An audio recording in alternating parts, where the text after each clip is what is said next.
because it didn't make the top 100 initially in our chart, but it has, not I don't think it was too long after we started that it kind of crept in and started knocking albums out. And right now it sits at number 97, so it's kind of come and gone. We've seen that with other records. We talked a little bit about this at the end of the last episode, but as we were coming down to the end of this, the 60s here, we thought, if to even things out, we would do the third segment on this record that's still on the list. So it was number 97, number 3 in 1960, the year that it was released, and it is number 921 of all time.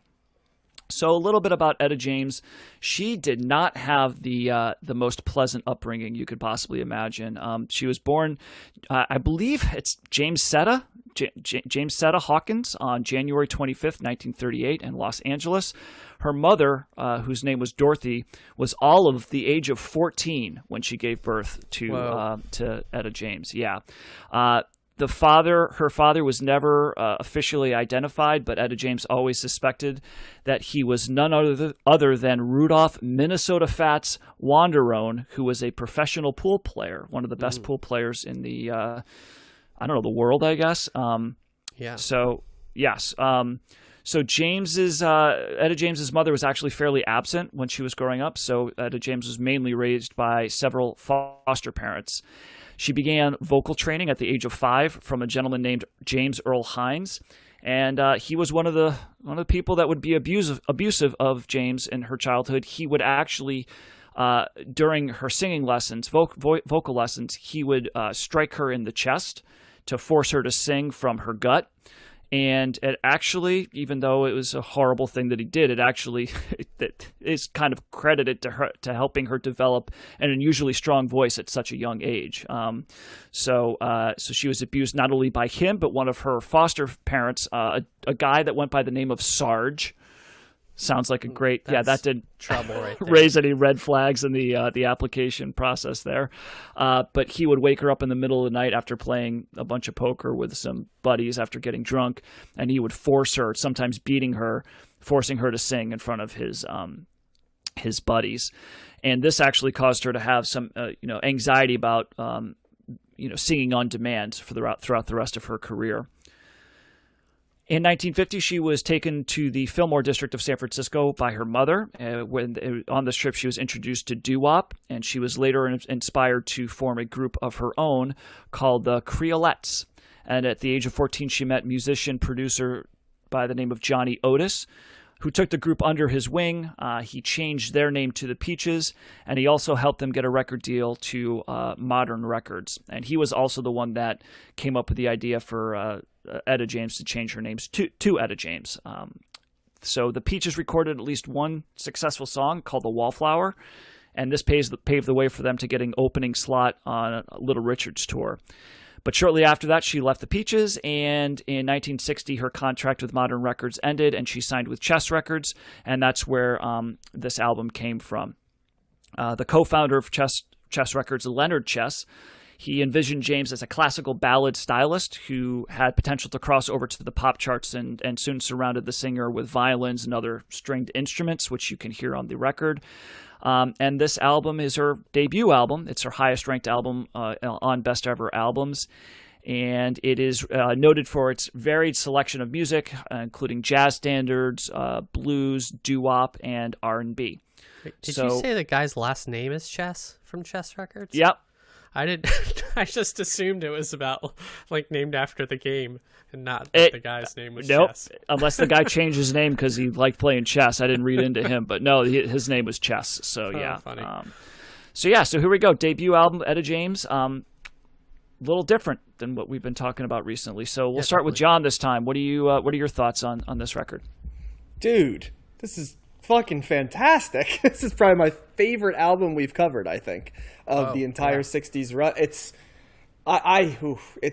easily in the top 5. It's a nearly perfect album. It's the vocals are incredible, the stripped down production is incredible.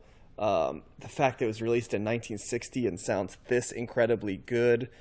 It's I've listened to a lot of albums from the early 60s, and it's so different than the mid to late 60s, even the soul and R&B. As much as I listened to, for example, a Ray Charles album the other day that collected stuff from it, and you kind of find that after a while the song starts to sound the same. After a while, you appreciate it, but it starts to sound the same, and that's a hallmark, I feel, of albums from that time. This album does not. There's changes of tenor and pace, and just the way she sings about different stuff, the spins she puts on it.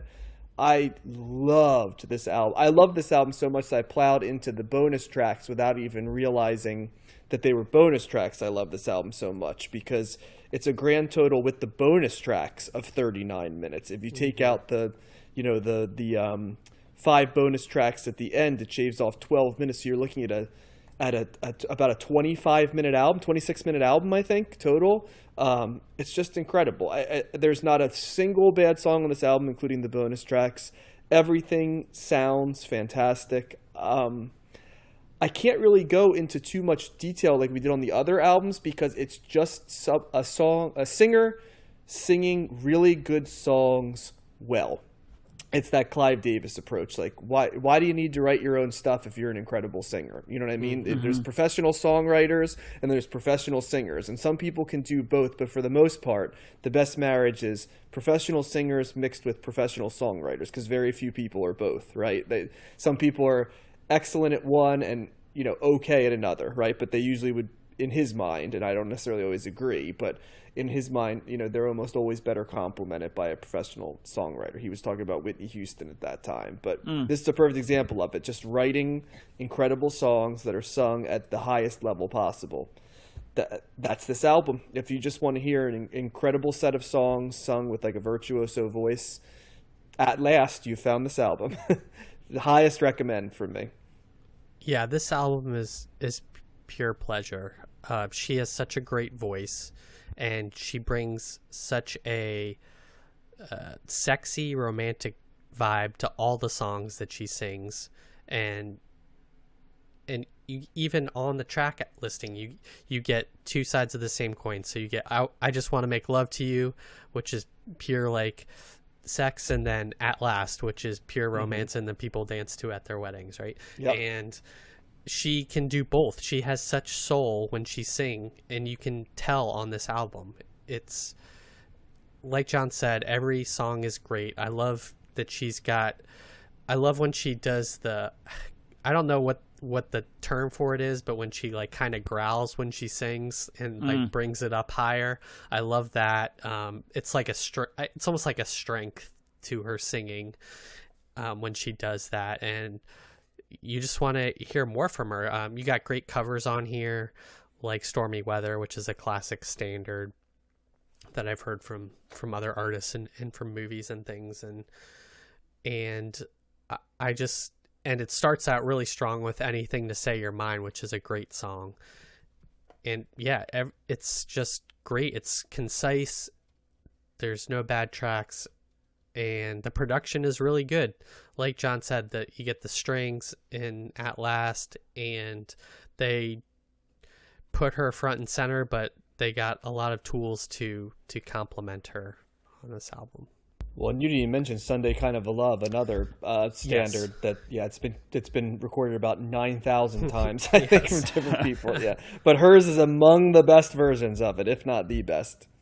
Yeah, I wish we could I have to kind of listen to more of her albums to see what the only one I can think of is really Ella Fitzgerald is the only other one that I can think of being as good as this one, I think. Oh, in terms of that version of that song. Right. Oh, yeah. Gotcha. Yeah, Matt, what did you think? Controversial? You hate nothing controversial at all. No, I thought you were going to give us an Otis Redding here, and I was about to tell you were nuts. No, this is great. And it's like, how is this not in the top 100? How is this even borderline? This is like, it's hard to imagine anybody not liking this record. And it's feel good. It's classic. I was listening to it going, man, it's nice to have this, like almost like a palate cleanser of all the stuff that we've been listening to in recent weeks, because we haven't really, covered something like this in a while. I mean, we did there's Aretha stuff that we did, some of the Blue Eyed Soul, I guess, somewhat similar crossover type of stuff, but it was just nice to hear this. And, I felt like every time I was like listening to a song and I saw like, and it was like right next to Sherry, I'm like, I feel like we need to dance, like if you like, it's like, how do you hear these songs? And I'm like, man, it's almost like you feel like you have to dance with your, your spouse or your girlfriend, whatever. But it's just a really great listen. Her voice is fantastic. She does hit, John, I agree with you in that it's, there's certainly different stuff going on here. You've got slower ballads, you've got more upbeat kind of like, I got some more raucous type songs, but there is a sameness with this that I've found, but it wasn't bad at all. I'm not saying it's not like a knock on it, but it's like there was a similarity throughout, and maybe that's just because I'm not as refined listening to this stuff, but I did find some of it to be a little bit samey, I guess. What changes it though, and you kind of mentioned, it's funny that you said, I just want to dance with like a significant other or stuff, and the funny thing about this is you talked about Aretha Franklin, and Etta James does the thing that Aretha Franklin does, where she writes great love songs, like just romance songs, right? And then there's heartbreak songs, and she writes great heartbreak songs, like you would hear from like, Dusty Springfield sang great heartbreak songs on the album we covered, right, along the way, and love lost songs. And then she writes great like carnal sex songs that no one really we've covered has done outside of the male singers, because that's who that's who it almost embodies. You know what I mean? Yeah. The male singers, doing it, and to be able to sing all of those types of songs. Okay. Yeah. I don't know, and I know what you're saying in terms of the overall structure of what's in it, like the strings and the composition, and when it gets to the choruses. But to me, R&B and soul is always about like what's the feeling that's coming across. And what Etta James is so good at is she can veer from, as Josh said, I just want to make love to you, to At Last. But I Just Want to Make Love to You is a different type of screwing song than Spoonful is. I Just Want to Make Love to You is making love to someone that you care about in a committed relationship, right? Whereas Spoonful, which you guys didn't hear, but Spoonful is basically just seeing somebody that you think's good looking and just wanting to screw them. And that's two different types of that type of song that doesn't sound like much, but it's different. They sound different. You know what I mean? Just like there's different heartbreak types of songs. All I Could Do Is Cry is a different heartbreak song than Stormy Weather is. Because Stormy Weather is like, it's getting bad and it's not going to end good. Whereas All I Could Do Is Cry is it ended and I felt vulnerable. And she manages to sing those types of songs differently, even though the content. And that's where, like, I was comparing it to Ray Charles, who I listened to over the weekend. And he was a lot more, as good as he was a lot more one note, in what he brought you. He did not have this different personas, I guess is a good way to put it, if that makes sense. Yeah, does that make sense as to why it doesn't sound samey to me at all? It does, because that's not how I listened to this record, much at all. I mean, I noticed the lyrics, like I could tell what certain songs were about, but I don't think about the variety of the topics that the singer is singing about to significantly move me in one direction or another, I guess. I'm listening more for the musical composition. Well, but to me, the voice is the musical comp. That's where I'm saying, like, I know that you listen in rock songs that way, and I think that's where, and I don't want to speak for Josh, but I feel like he's going to back me up on this. I feel like part of what listening to R&B and soul is the voice as an instrument. And you get the emotional resonance from the voice as an instrument. And that's what I think just made this a remarkable album for me. I don't disagree with that. Actually, that's one of my arguments for not being so much into lyrics, is because I always view the voice as another instrument. That's how I look at everything, it's regardless of the genre. I hear the voice as that musical instrument, and the lyrics secondary. The story is secondary. And she's certainly doing a variety of things with her voice, and that's why. And it's not like every song sounds the same. But it's got that old timey, like the R&B, with the strings, and the production, and it just all flows so well together. And it's just a nice. The overall feeling that I had from this is, like I said, it was like a refreshing, nice listen. It's like almost, oh my God, I forgot that this stuff was happening in the '60s, because recently we've been doing so much like rock and pop stuff like that, and not as much of this.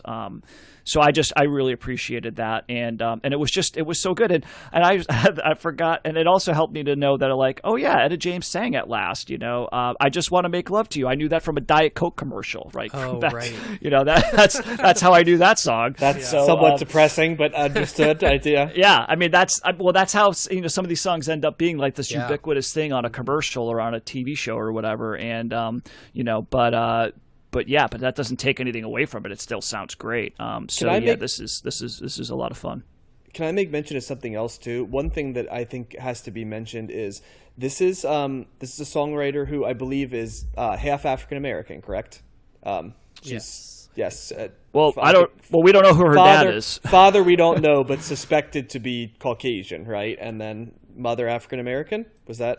I don't know. I didn't see the. Well, the reason, the only reason I bring that up, and obviously it's not a big deal that way, but like there are songs here like "Stormy Weather" and like "Spoonful" that represent the type of music that like African Americans were making in the '60s that white folks were not. Like, and there's a way of singing about like relationships and about sex in particular that is, I think, more overt. There's a lot of euphemisms, but it goes all the way back to like Robert Johnson, right? We were listening to Robert Johnson and that episode, we were laughing at how, they were talking about sex very directly, but with a lot of like,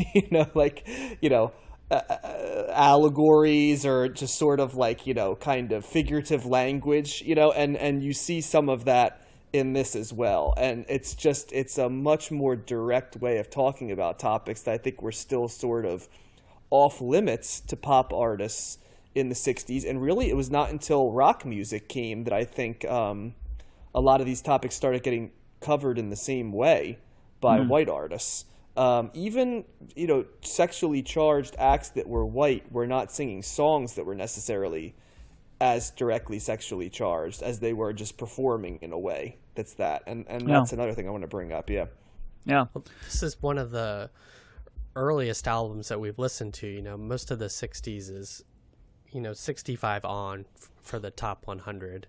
I didn't do like a breakdown, but I think like Coltrane was probably a 1960 album. So this is, this spans the music of 1960 is far different than the music of 1969, and you can see that in this. Well, this was ranked number 3 in 1960. You know what I mean? And it's like 97 on the list now, and wasn't even in the top 100 when we started. So, it just shows. And we didn't even cover. I think there's one year that we don't cover at all. I think 1962.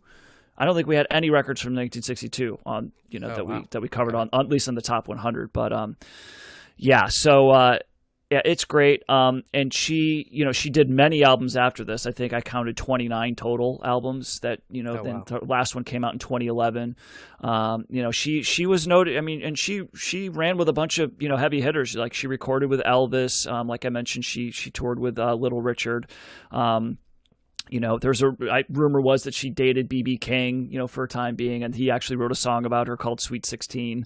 And I think Beyonce played her in a movie or something recently, and Beyonce sang At Last at Obama's inauguration, which I think Etta James, like in jest, was like kind of knocking Beyonce for singing her song or whatever that should have been hers or whatever. But I remember seeing Christina Aguilera sing at her funeral. And she did a very good job. Yeah. Yeah, I think Christina Aguilera and Stevie Wonder, they sang at her funeral, which so I have a little bit of information about the rest of her life that I can go over, but I did just look up John. I think that pool player might have been white. and if he actually was the father, he would have been roughly 25 when Etta James was born, and her mom was 14. So, do the math on that. So, but yeah, it's a great record. And she's a much, very beloved, artist. Rolling Stone ranked her number 22 on the list of their best singers of all time, and 62 on the top 100 artists of all time. And she did battle, like many artists that we've talked about, she did have a pretty significant drug addiction, which included heroin and painkillers. Was arrested for writing bag checks she would steal from friends, trying to get money to buy, more drugs. Spent a lot of time in and out of rehab centers for really the majority of her life. And in 2010, it was revealed that she was suffering from Alzheimer's disease, they said that she was diagnosed with that in 2008. And then she got leukemia in 2011 and finally passed away on January 20th, 2012, which was about five days before her 74th birthday. And her funeral was Christina Aguilera did sing at her funeral along with Beyonce, Stevie Wonder, and it was presided over by the Reverend Al Sharpton. So yeah, she's got way more where this came from, and but this is, like I said, this was her most highly ranked album, maybe her most well-known record. Certainly, like you said, At Last is like at every other wedding. Yeah. Yeah, it's great. She's got a great voice. It's a great album. We should have been talking about this earlier. Yeah, I'm glad we got her in on the show.